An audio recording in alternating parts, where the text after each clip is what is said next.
सबसे पहले तो आप तमाम लोगों को नववर्ष की शुभकामना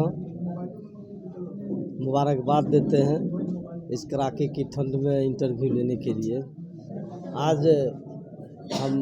खेत मजदूर यूनियन बेतिया की बैठक कर रहे हैं और हम लोगों ने पूरे राज्य में सभी जिलों की बैठक कर रहे हैं, क्योंकि मार्च 20-21 मार्च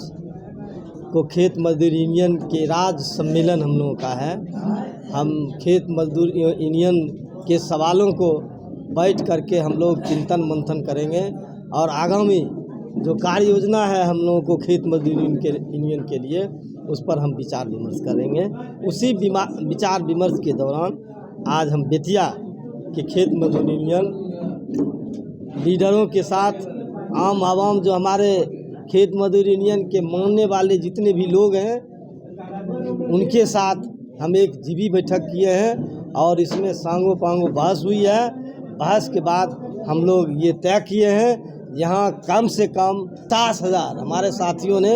50,000 खेत मजदूर यूनियन बनाने का लक्ष्य रखा है और निश्चित रूप से इसको फरवरी तक इसको पूरा करने का हमारे तमाम साथियों ने बीड़ा उठाया है और ये बनेगा।